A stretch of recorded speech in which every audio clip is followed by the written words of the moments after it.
তৃণমূল ছেড়ে কংগ্রেসে যোগ দিলেন মৌসুম বেনজির নূর। কংগ্রেস থেকে তৃণমূলে গিয়েছিলেন 2019 সালের জানুয়ারি মাসে। 7 বছর পর সেই জানুয়ারি মাসে তৃণমূল থেকে কংগ্রেসে ফিরলেন রাজ্যসভার সাংসদ মৌসুম বেনজির নূর। কংগ্রেসকে শক্তিশালী করার কাজটাই আমি করব। কংগ্রেসের বিরুদ্ধে যারা লড়বেন ওনারাই প্রধান বিরোধী হবেন, কিন্তু আমাদের কংগ্রেসের যেটা প্রথম থেকে শেষ পর্যন্ত প্রধান বিরোধী সবসময় বিজেপি রয়েছে, বিজেপি থাকবে। দেখুন, দল আমাকে রাজ্যসভার সাংসদ করেছে, তৃণমূল কংগ্রেস আমাকে ডিস্ট্রিক্ট প্রেসিডেন্টও করেছিলেন। এর বেশি কি দায়িত্ব দেবেন না দেবেন সেটা তো তৃণমূল কংগ্রেসের ব্যাপার, সেটা তো আমি ঠিক করতে পারি না। কিন্তু কয়েক মাস ধরেই আমাদের পরিবারের মধ্যে একটা আলোচনা হচ্ছিল এবং আমারও মনে হচ্ছিল যে আমি যেই কারণে রাজনীতি জয়েন করেছিলাম, বরকত সাহেবকে দেখে কিন্তু রাজনীতি জয়েন করেছিলাম। আর আমার মনে হচ্ছিল আমার জয়েন করার পারপাসই হচ্ছে মানুষের পাশে থাকা, যেভাবে বরকত সাহেব সারা জীবন থেকেছিলেন সেটা হচ্ছিল এক ধরনের হচ্ছিল। কিন্তু যেই ধরনের আমরা একটা পরিবার হিসেবে করতে পারি, যেটা আমি আগেও বললাম যে বরকত সাহেবের লেগেছি কিন্তু কংগ্রেসের লেগেছি, তো সেটা তো আমি অন্য দলে থেকে করতে পারবো না। সেই কারণে আমরা ডিসিশন নিয়েছিলাম পরিবার হিসেবে যে আমরা একসঙ্গে বরকত সাহেবের লেগেসিকে স্ট্রং করব, কাজ করব, কংগ্রেসের লেগেসিকে স্ট্রং করব। এদিন দিল্লির কংগ্রেস দপ্তরে গিয়ে আনুষ্ঠানিকভাবে পুরনো দলে যোগ দিলেন মৌসুম বেনজির নূর। এদিন মৌসুম বেনজির নূরের যোগদান কর্মসূচিতে দিল্লিতে উপস্থিত ছিলেন কংগ্রেস নেতা জয়রাম রমেশ, পশ্চিমবঙ্গ প্রদেশ কংগ্রেসের পর্যবেক্ষক এবং প্রদেশ কংগ্রেসের সভাপতি এবং মালদা উত্তরের কংগ্রেস সাংসদ। ইতিমধ্যেই মমতা বন্দ্যোপাধ্যায়কে ইস্তফাপত্র পাঠিয়েছেন মৌসুম বেনজির নূর। তিনি জানিয়েছেন রাজ্যসভার সাংসদ পদ থেকেও ইস্তফা দেবেন। আগামী সোমবার রাজ্যসভার চেয়ারম্যানের দপ্তরে সেই চিঠি জমা দিতে যাবেন তিনি। রাজ্যসভায় মৌসুম বেনজির নূরের মেয়াদ আর কয়েক মাস, কিন্তু তার আগে সেই পদ ছেড়ে দিতে চলেছেন তিনি, এমনটাই জানিয়েছেন মৌসুম বেনজির নূর। 2019 সালে জানুয়ারি মাসে কংগ্রেস থেকে তৃণমূলে গিয়েছিলেন, আর 7 বছর পর সেই জানুয়ারি মাসে ফের তৃণমূল থেকে কংগ্রেসে ফিরলেন মৌসুম বেনজির নূর। আরো একবার শুনবো মৌসুম বেনজির নূর তিনি কি বলছেন। কংগ্রেসকে শক্তিশালী করার কাজটাই আমি করব। কংগ্রেসের বিরুদ্ধে যারা লড়বেন ওনারাই প্রধান বিরোধী হবেন, কিন্তু আমাদের কংগ্রেসের যেটা প্রথম থেকে শেষ পর্যন্ত প্রধান বিরোধী সবসময় বিজেপি রয়েছে, বিজেপি থাকবে। দেখুন, দল আমাকে রাজ্যসভার সাংসদ করেছে, তৃণমূল কংগ্রেস আমাকে ডিস্ট্রিক্ট প্রেসিডেন্টও করেছিলেন। এর বেশি কি দায়িত্ব দেবেন না দেবেন সেটা তো তৃণমূল কংগ্রেসের ব্যাপার, সেটা তো আমি ঠিক করতে পারি না। কিন্তু কয়েক মাস ধরেই আমাদের পরিবারের মধ্যে একটা আলোচনা হচ্ছিল এবং আমারও মনে হচ্ছিল যে আমি যেই কারণে রাজনীতি জয়েন করেছিলাম, বরকত সাহেবকে দেখে কিন্তু রাজনীতি জয়েন করেছিলাম। আর আমার মনে হচ্ছিল আমার জয়েন করার পারপাসই হচ্ছে মানুষের পাশে থাকা, যেভাবে বরকত সাহেব সারা জীবন থেকেছিলেন সেটা হচ্ছিল এক ধরনের হচ্ছিল। কিন্তু যেই ধরনের আমরা একটা পরিবার হিসেবে করতে পারি, যেটা আমি আগেও বললাম যে বরকত সাহেবের লেগেছি কিন্তু কংগ্রেসের লেগেছি, তো সেটা তো আমি অন্য দলে থেকে করতে পারবো না। সেই কারণে আমরা ডিসিশন নিয়েছিলাম পরিবার হিসেবে যে আমরা একসঙ্গে বরকত সাহেবের লেগেসিকে স্ট্রং করব, কাজ করব, কংগ্রেসের লেগেসিকে স্ট্রং করব। তৃণমূল ছেড়ে কংগ্রেসে যোগ দিলেন মৌসুম বেনজির নূর। কংগ্রেস থেকে তৃণমূলে গিয়েছিলেন 2019 সালের জানুয়ারি মাসে। 7 বছর পর সেই জানুয়ারি মাসে তৃণমূল ছেড়ে ফের কংগ্রেসে ফিরলেন মৌসুম বেনজির নূর। আমি চাইবো 26-এর নন্দীগ্রামে মমতা ব্যানার্জি আবার লড়ুক। মমতা ব্যানার্জি নিজে এসেছিলেন আমাকে নন্দীগ্রাম থেকে বিচ্ছিন্ন করার জন্য, আর নন্দীগ্রামের মানুষেরা শুভেন্দুকে রেখে দিয়েছে। মুখ্যমন্ত্রীকে আক্রমণ শুভেন্দু অধিকারীর। নজর তো অনেক আগে থেকেই ছিল, ওই জন্য মমতা ব্যানার্জি নন্দীগ্রামে টেস্ট করতে এসেছিল। তা উনি তো 21-এ দাঁড়িয়েছেন, নজরটা ওনার আছে, কারণ নন্দীগ্রামের লোক মরেছে, উনি মুখ্যমন্ত্রী হয়েছেন। আর উনি মুখ্যমন্ত্রী হওয়ার পরে ওনার ভাইপোকে দিল্লি থেকে এনেছেন। 11 সালের আগে যারা এখানে কিছু করেনি তাদেরকে নন্দীগ্রামের লোক গ্রহণ করবেন। মমতা ব্যানার্জি নিজে এসেছিলেন শুভেন্দুকে নন্দীগ্রাম থেকে বিচ্ছিন্ন করার জন্য, আর নন্দীগ্রামের হিন্দুরা শুভেন্দুকে জিতিয়ে শুভেন্দুকে আরো তাদের কাছে রাখার ব্যবস্থা করে দিয়েছেন। অর্থাৎ তৃণমূলের মমতা ব্যানার্জি ছাড়া আর বড় কোনো অস্ত্র নেই। আমি চাইবো 26-এর ভোটে মমতা ব্যানার্জি নন্দীগ্রামে আবার লড়ুন। তৃণমূলের সবচেয়ে বড়, এবং ওরা বলে, আমি বলি না, আমি বলি এটা চোরেদের অস্ত্র। তৃণমূলের সবচেয়ে বড় অস্ত্র যার দাঁত কেলানো ছবি দিয়ে সব জায়গায় প্রচার করা হয়, আর যার অনুপ্রেরণায় আলিপুর চিড়িয়াখানাতে সিংহ শাবকও জন্মগ্রহণ করে। তো তিনি এখানে একবার হেরেছেন, আরেকবার আসুন। আমি 1956 সঙ্গে আরেকটা শূন্য লাগিয়ে 20,000 ভোটে হারাবো। অনেক চা বাগানে ওরা নিয়ে নিয়েছে বেআইনি ভাবে, অনেক চা বাগান নিয়ে নিয়েছে। চা বাগানের জমিতে মদের দোকান খোলার লাইসেন্সও দিয়েছে মমতা ব্যানার্জি। ওই চা বাগানগুলো বন্ধ হয়েছে মমতা ব্যানার্জির জন্য, তৃণমূল কংগ্রেসের সরকারের জন্য। আর ভোটের সময় এগুলো করে কোনো লাভ হবে না, যাওয়ার আগে হরির নাম। এদিন শুভেন্দু অধিকারী তিনি বলছেন, তৃণমূলে মমতা ব্যানার্জি ছাড়ার কিছু নেই। তিনি একবার এখানে হেরেছিলেন, আর একবার এখানে হারুন। আমি 1956 সঙ্গে আর একটা শূন্য লাগিয়ে 20,000 ভোটে হারাবো। মুখ্যমন্ত্রীকে খোঁচা শুভেন্দু অধিকারীর। পাশাপাশি তিনি আরো বলছেন, নন্দীগ্রামে লোক লড়েছে, উনি মুখ্যমন্ত্রী হয়েছেন। এখানে যারা কিছু করেনি তাদেরকে নন্দীগ্রামে লোক গ্রহণ করবে না। বিস্ফোরক মন্তব্য শুভেন্দু অধিকারীর। তিনি বলছেন যে আমি চাইবো 2026-এ নন্দীগ্রামে মমতা ব্যানার্জি আবার লড়ুক। মমতা ব্যানার্জি নিজে এসেছিলেন আমাকে নন্দীগ্রাম থেকে বিচ্ছিন্ন করার জন্য, আর নন্দীগ্রামের মানুষেরা শুভেন্দুকে রেখে দিয়েছে। মুখ্যমন্ত্রীকে আক্রমণ বিরোধী দলনেতা শুভেন্দু অধিকারী।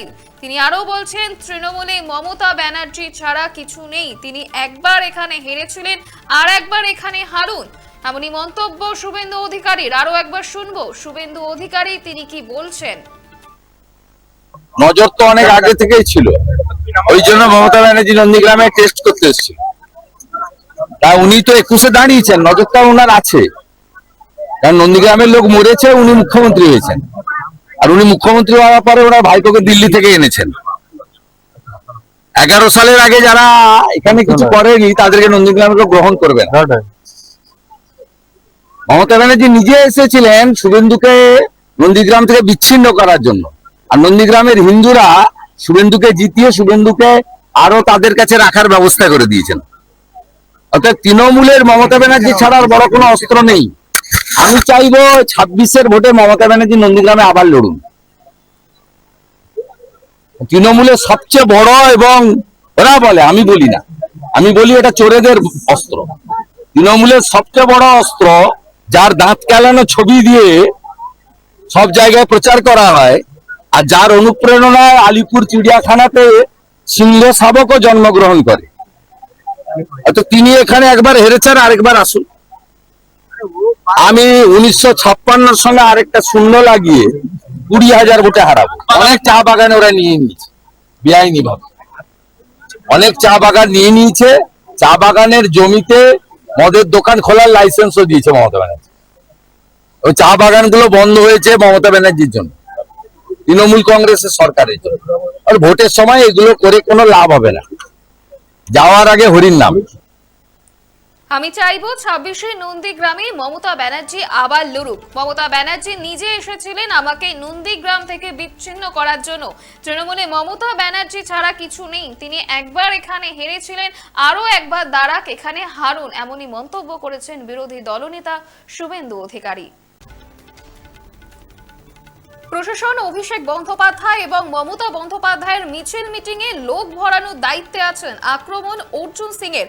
আজ ভাটপাড়ায় আসছেন শুভেন্দু অধিকারী। চলছে শেষ মুহূর্তের প্রস্তুতি, আর তারই মাঝে মুখ্যমন্ত্রীকে আক্রমণ করতে ছাড়লেন না অর্জুন সিং। শুভেন্দু অধিকারীজি আমাদের এলাকায় আসছেন। মাঠটা ছোট হয়েছে, সন্ধ্যা স্কুলের মাঠ আমাদের দেয়নি। এটা খুব কষ্ট করে এই মাঠটা পেয়েছি আমরা, কিন্তু মাঠের ছোট হলেও আশেপাশে যে রাস্তাগুলো আছে সব রাস্তাগুলো আমরা কভার করব। মানুষ ব্যাপকভাবে মানুষের সারা আছে, আপনি দেখছেন এখনই স্টেজ হচ্ছে, স্টেজ তৈরি হচ্ছে, ঝান্ডা লাগানো, তাতে কত যুবকরা এখানে উপস্থিত হয়েছেন। নিশ্চিত রূপে পশ্চিমবাংলা পরিবর্তন হবে, মানুষ পরিবর্তন চাই। প্রশাসন তো অভিষেক ব্যানার্জি মিছিল মিটিংয়ে লোক ভরানোর দায়িত্ব আছে, আমাদের তো প্রশাসন লাগে না। আমরা আমাদের সুরক্ষা ব্যবস্থা আমরা নিজেই করে নেব। প্রশাসন তো অভিষেক ব্যানার্জি আর মমতা ব্যানার্জি গুলাম আছে। এদিন আজ সন্ধ্যায় ভাটপাড়ার গোলঘর পার্কে বিজেপির পরিবর্তন সংকল্প সভা রয়েছে, আর এই মুহূর্তে সেই সভা চলছে শেষ মুহূর্তের প্রস্তুতি।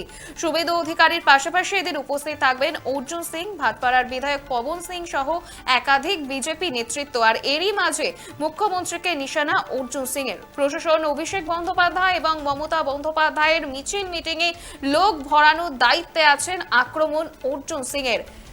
প্রশাসন অভিষেক বন্দ্যোপাধ্যায় এবং মমতা বন্দ্যোপাধ্যায়ের মিছিল মিটিংয়ে লোক ভরানোর দায়িত্ব আছে বলেন এদিন বিস্ফোরক অভিযোগ তোলেন অর্জুন সিং। আজ সন্ধ্যায় ভাটপাড়ার গোলঘর পার্কে বিজেপির পরিবর্তন সংকল্প সভা রয়েছে, আর এই মুহূর্তে চলছে সবার শেষ মুহূর্তে প্রস্তুতি। আর তার আগে এবার মুখ্যমন্ত্রী এবং অভিষেক বন্দ্যোপাধ্যায়কে একযোগে আক্রমণ বিজেপি নেতা অর্জুন সিং এর। আরো একবার শুনবো অর্জুন সিং তিনি কি বলছেন। শুভেন্দু অধিকারীজি আমাদের এলাকায় আসছেন। মাঠটা ছোট হয়েছে, সন্ধ্যা স্কুলের মাঠ আমাদের দেয়নি। এটা খুব কষ্ট করে এই মাঠটা পেয়েছি আমরা, কিন্তু মাঠের ছোট হলেও আশেপাশে যে রাস্তাগুলো আছে সব রাস্তাগুলো আমরা কভার করব। মানুষ ব্যাপকভাবে মানুষের সারা আছে, আপনি দেখছেন এখনই স্টেজ হচ্ছে, স্টেজ তৈরি হচ্ছে, ঝান্ডা লাগানো, তাতে কত যুবকরা এখানে উপস্থিত হয়েছেন।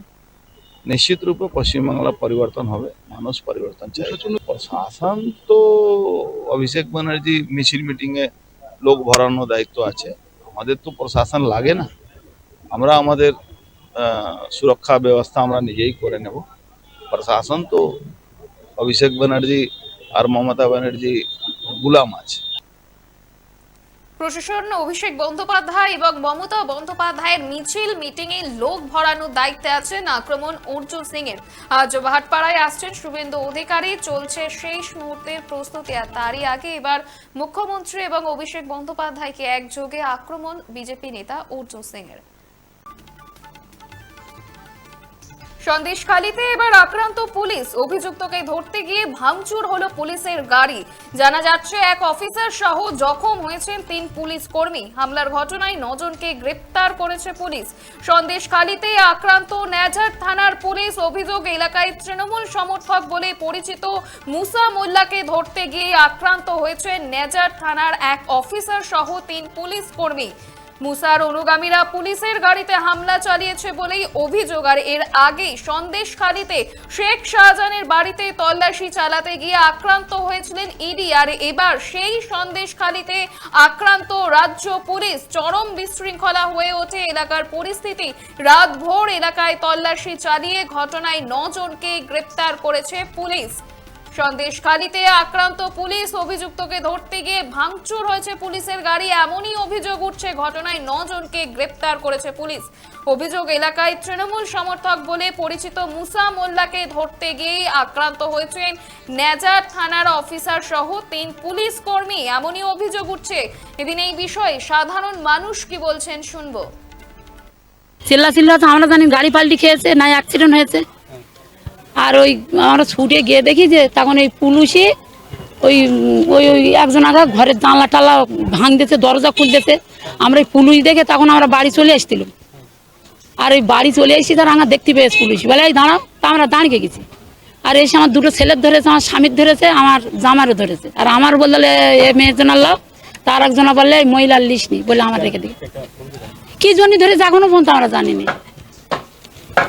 আর ওই ওই যে ওই পুলিশ ক্যামে সিসি ক্যামেরা লাগানি আছে, কোথায় কখন পুলিশের গাড়ি ভেঙেছে না ভেঙেছে আমরা কিচ্ছু জানি না, সত্যি কথা। কিন্তু ওখানে সিসি ক্যামেরা চেক করলি আমার বাড়িতে লোক ওখানে দ্বিতীয়বার আর গেল কি ওই 1:30টার সময় গেছে, ওই সিসি ক্যামেরা এইটিই দেখা না কোনো বাড়ি হেউড়ো লোক। আমার স্বামী একদম সাদাসিধে লোক, কথা বললি। সন্দেশখালীতে এবার আক্রান্ত পুলিশ, অভিযুক্তকে ধরতে গিয়ে ভাঙচুর হয়েছে পুলিশের গাড়ি। হামলার ঘটনায় 9 জনকে গ্রেপ্তার করেছে পুলিশ। চরম বিশৃঙ্খলা হয়ে ওঠে এলাকার পরিস্থিতি। রাত ভোর এলাকায় তল্লাশি চালিয়ে 9 জনকে গ্রেপ্তার করেছে পুলিশ। 26-এ সরকারটা এনে দিন, ভুল পথে চলে গিয়েছিলেন, ক্ষমা চাইছি। পটাশপুরের মঞ্চ থেকে ক্ষমা চাইলেন শিশির অধিকারী। কাছে ক্ষমা চেয়ে নিচ্ছি, আমি ভুল করেছিলাম, আপনাদেরকে সেই পথে চালিত করেছিলাম, আপনারা ক্ষমা করবেন।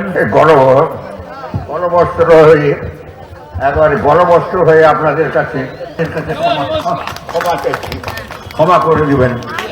একটা ভুল পথে চলে গেলাম এবং সেই ভুল পথে আপনাদের সঙ্গে নিয়ে গেলাম, আপনাদের কিছু আমরা করতে পারলাম, আমরা চোখ থেকে ঠস করে জল পড়ে যায়। এনে দেন 26 সালের সরকারটা এনে দেন, আমি বাঁচবো, অনেকদিন বাঁচবো। টেনে নিয়ে আসবো, হর করে টেনে আনবো, হর করে টেনে আনবো। কিছু জানেন না, চুরিটা ভালো করে জানেন, কিছু জানেন না, চুরিটা ভালো করে জানেন। ভাবে আপনার ভারতীয় জনতা পার্টিকে নিয়ে আসুন মোদীজির নেতৃত্বে। আমি ওদের ইতিহাস অনেক জানি, অমিত শাহজিকে খুব ভালোভাবে জানি। আমি আপনাদের কাছে সাপোর্ট করতে বলেছি, আমাদের এই এলাকার বহু উন্নয়ন হবে এবং সেই উন্নয়ন আপনারা কখনো দেখেননি। করেছি জীবনে, সেই ভুলে প্রায়শ্চিত্ত আরেকবার প্রায়শ্চিত্ত করবার প্রার্থনা করে আপনাদের কাছে ক্ষমা চেয়ে। পাল্টা শাইনি ঘোষ কি বলছে শুনবো। বাবুর স্বাস্থ্য, তার শারীরিক সুস্থতা, মানসিক সুস্থতা সবকিছুই কামনা আমরা করি। উনি অনেক ভেটারেন লিডার, যে ওনার ছেলে হয়তো কোনো শিক্ষা সেই অর্থে ওনার কাছ থেকে পাননি, কিন্তু মমতা বন্দ্যোপাধ্যায়ের দরুন আমরা কিছু শিক্ষা পেয়েছি। তাই ওনার ব্যাপারে আমি কোনো খারাপ কথা বলতে চাই না। ভুল পথে চলে গিয়েছিলাম, ক্ষমা চাইছি। তাকে বাংলার মুখ্যমন্ত্রী আমরাই করেছিলাম। মুখ্যমন্ত্রীকে নিশানা শিশির অধিকারীর। পাশাপাশি তিনি বলছেন যে 26 সালে সরকারটা এনে দিন, আমি অনেক দিন বাঁচবো, হর করে টেনে আনবো। 2026-এর বিধানসভা নির্বাচনে বিজেপিকে জেতানোর ডাক শিশির অধিকারীর। শিশির অধিকারী 26-এ বলছেন যে 26-এ ভারতীয় জনতা পার্টিকে আনুন। এবার 26-এ পরিবর্তনের ডাক শিশির অধিকারীর। 26-এ সরকারটা এনে দিন, ভুল পথে চলে গিয়েছিলাম, ক্ষমা চাইছি। পটাশপুরের মঞ্চ থেকে ক্ষমা চাইলেন শিশির অধিকারী। আরো একবার শুনবো শিশির অধিকারী কি বলছেন। কাছে ক্ষমা চেয়ে নিচ্ছি, আমি ভুল করেছিলাম, আপনাদেরকে সেই পথে চালিত করেছিলাম, আপনারা ক্ষমা করবেন। গলবস্ত্র হয়ে একেবারে গলবস্ত্র হয়ে আপনাদের কাছে ক্ষমা চাইছি, ক্ষমা করে দিবেন। একটা ভুল পথে চলে গেলাম এবং সেই ভুল পথে আপনাদের সঙ্গে নিয়ে গেলাম, আপনাদের কিছু আমরা করতে পারলাম, আমরা চোখ থেকে ঠস করে জল পড়ে যায়। এনে দেন 26 সালের সরকারটা এনে দেন, আমি বাঁচবো, অনেকদিন বাঁচবো। টেনে নিয়ে আসবো, হর করে টেনে আনবো, হর করে টেনে আনবো। কিছু জানেন না, চুরিটা ভালো করে জানেন, কিছু জানেন না, চুরিটা ভালো করে জানেন। ভাবে আপনার ভারতীয় জনতা পার্টিকে নিয়ে আসুন মোদীজির নেতৃত্বে। আমি ওদের ইতিহাস অনেক জানি, অমিত শাহজিকে খুব ভালোভাবে জানি। আমি আপনাদের কাছে সাপোর্ট করতে বলেছি, আমাদের এই এলাকার বহু উন্নয়ন হবে এবং সেই উন্নয়ন আপনারা কখনো দেখেননি। করেছি জীবনে, সেই ভুলে প্রায়শ্চিত্ত আরেকবার প্রায়শ্চিত্ত করবার প্রার্থনা করে আপনাদের কাছে ক্ষমা চেয়ে। 26-এ ভারতীয় জনতা পার্টিকে আনুন। এবার 26-এ পরিবর্তনের ডাক দিলেন কি শিশির অধিকারী। 26-এ সরকারটা এনে দিন, ভুল পথে চলে গিয়েছিলেন, ক্ষমা চাইছি। পটাশপুরের মঞ্চ থেকে ক্ষমা চাইলেন কি শিশির অধিকারী। বেআইনিভাবে জমি হস্তান্তরের অভিযোগে গ্রেপ্তার এগরা পুরসভার পুরপ্রধান। জানা গিয়েছে গতকাল কলকাতা থেকে এগরা পুরসভার পুরপ্রধান স্বপন নায়ককে গ্রেপ্তার করে পুলিশ। অভিযোগ, জমি অবৈধভাবে হস্তান্তরের অভিযোগ রয়েছে পুরপ্রধানের বিরুদ্ধে। আজ ধৃত পুরপ্রধানকে আদালতে পেশ করা হবে বলে জানা গিয়েছে। তদন্তের স্বার্থে ধৃতকে হেফাজতে নিয়ে জিজ্ঞাসাবাদ করা প্রয়োজন বলেই পুলিশ সূত্রে খবর। বেআইনিভাবে জমি হস্তান্তরের অভিযোগে গ্রেপ্তার এগরা পুরসভার পুরপ্রধান। জানা যাচ্ছে গতকাল কলকাতা থেকে এগরা পুরসভার পুরপ্রধান স্বপন নায়ককে গ্রেপ্তার করে পুলিশ। অভিযোগ, জমি অবৈধভাবে হস্তান্তরের অভিযোগ রয়েছে পুরপ্রধানের বিরুদ্ধে, এমনই অভিযোগ উঠছে। আর আজ ধৃত পুরপ্রধানকে আদালতে পেশ করা হবে বলেই জানা যাচ্ছে সূত্র মারফত।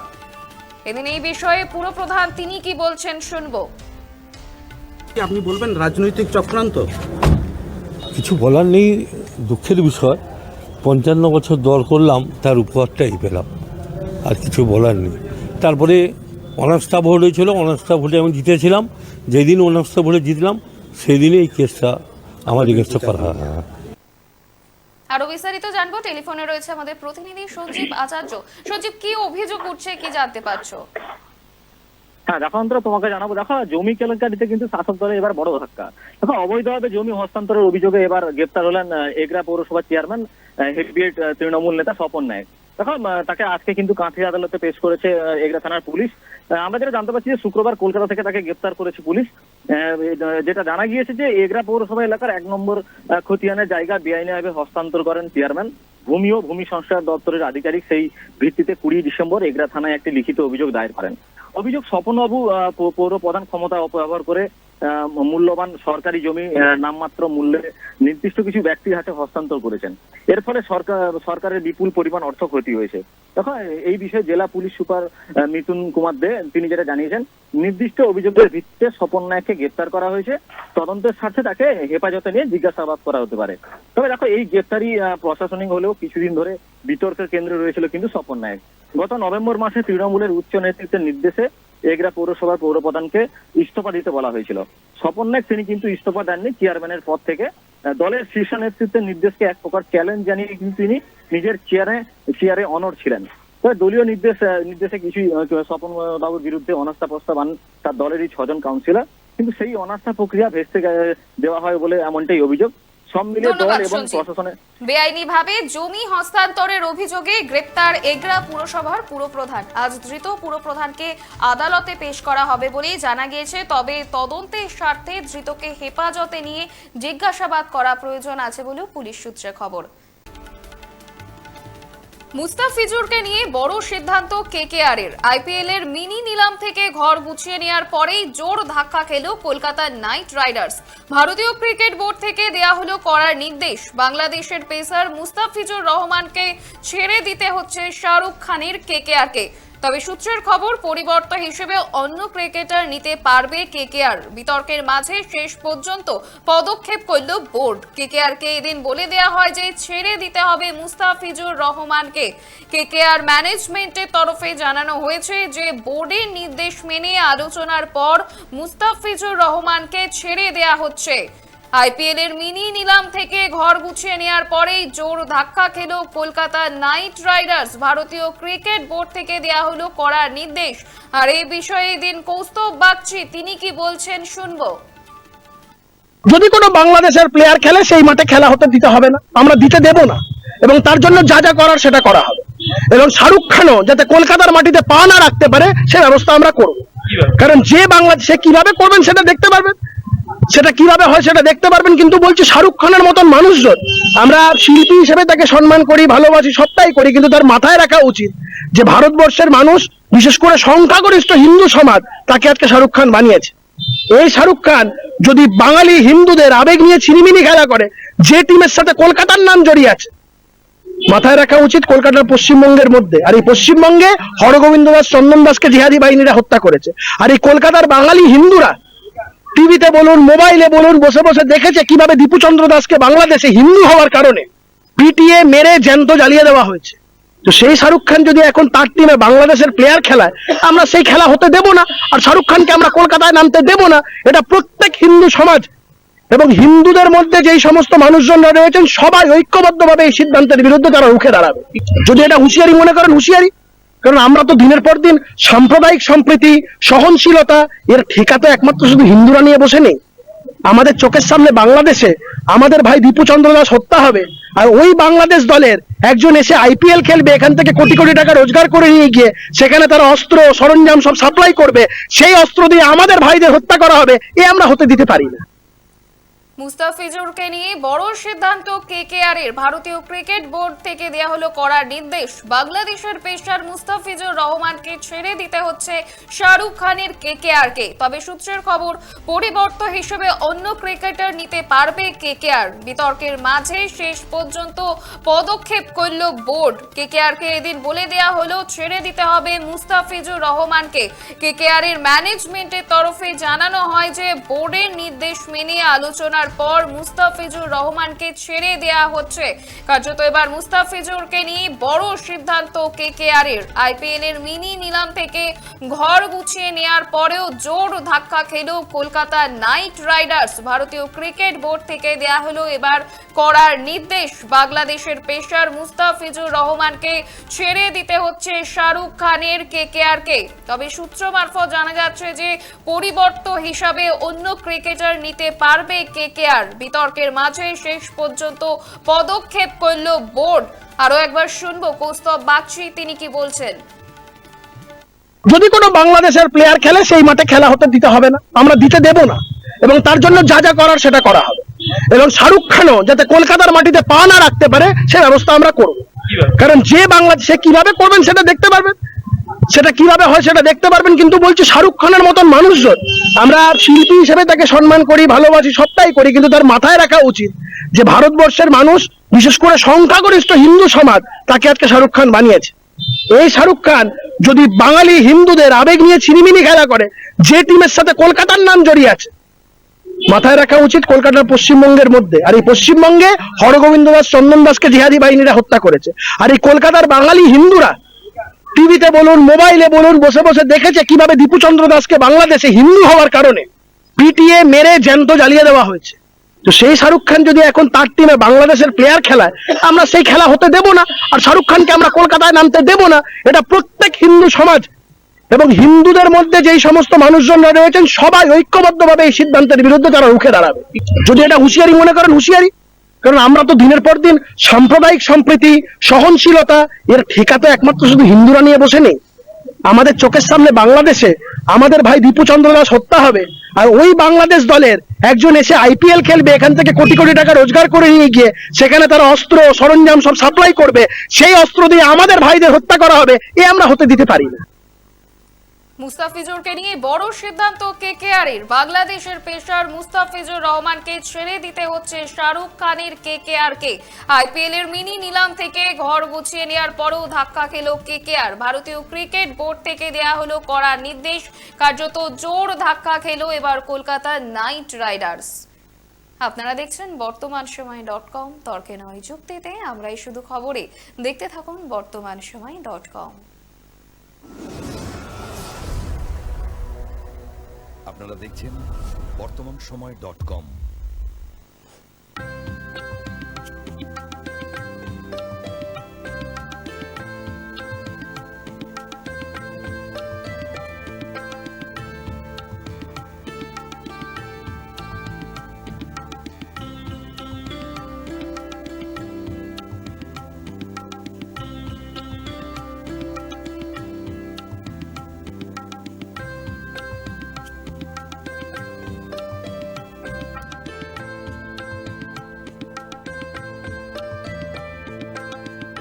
ইমারতি দ্রব্যের ক্ষেত্রে বিগত 40 বছর ধরে বিশ্বস্ত প্রতিষ্ঠান কল্যাণী আইটিআই মোড়ে Shankar traders. Shankar traders, Kalyani ITI মোড়ে শঙ্কর ট্রেডার্স।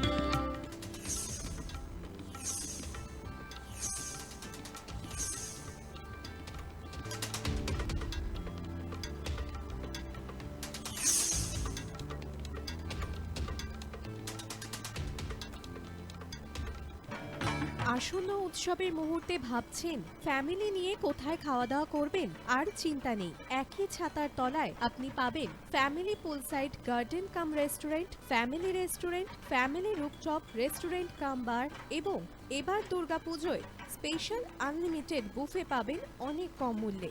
তার জন্য অবশ্যই আসতে হবে ইউ2 হোটেল। ঠিকানা Kanchrapara, Halisahar, Chadua.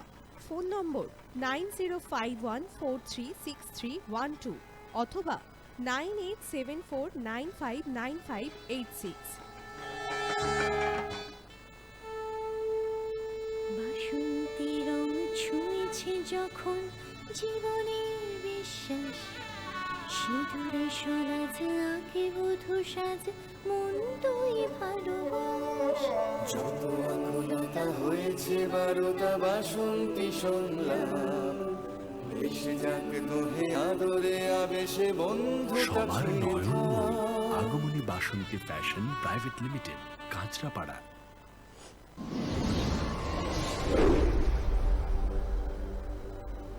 You are watching Bartaman সময়.com।